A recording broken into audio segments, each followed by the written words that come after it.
Okay, so in this block from 2008, again, I put all the questions on the one page so it's easier to refer to. Sometimes it's difficult because the table is on one page and all the questions are on the other, so you just got to keep flicking backwards, but hopefully I've made this a little bit easier. Okay, so we're looking at some information presented in a table about DNA. So what I want you to do is just have a quick look through the information, don't look at the questions yet, and just make sure you understand how the information is presented, and then we can talk about it. Okay, so we're back. Okay, so there's two groups of people, one using percentage method, one using frequency method, and they're told there's two questions.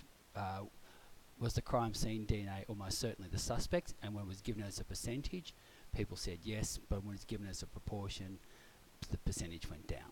Okay, and then how many of question two? How many out of 500,000 expected to have DNA? 26% of people could answer it correctly when it was given as a percentage, and 74% could answer correctly when it was given as a proportion. Okay, so what I want to do is just have a look at the first question. The first question is straightforward. Pause, and when you're ready, come back live.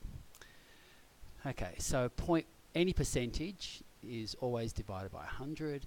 So 0.1 over 100. We can't have a decimal on top, so we just multiply by 10. So it's 1 in 1,000. So the answer is just C. Okay, but that is ridiculous because 1 in 100 is 1%. That's 10%. So the only answers that could be are those last two.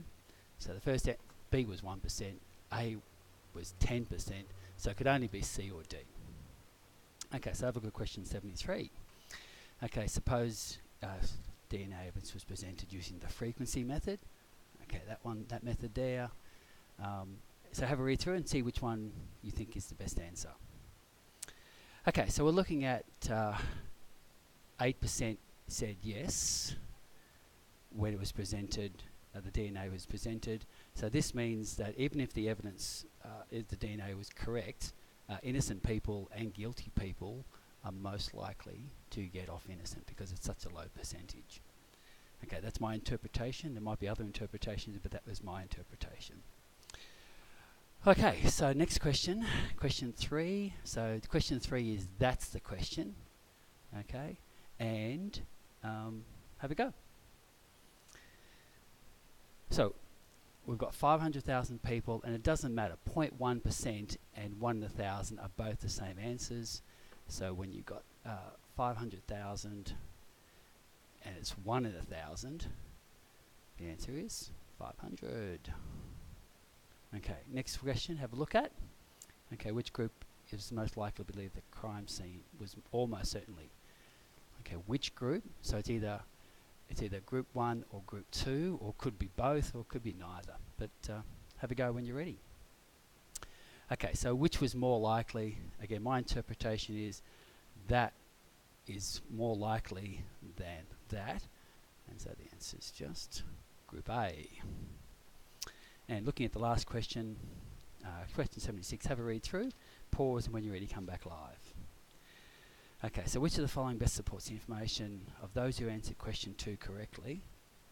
Okay, so of those who answered question 2 correctly, most people would think that the group people were almost certainly innocent. Okay, so that would be B, because 74% answered correctly of that group who said they were not guilty. So 8% said they were guilty, 92% said not guilty.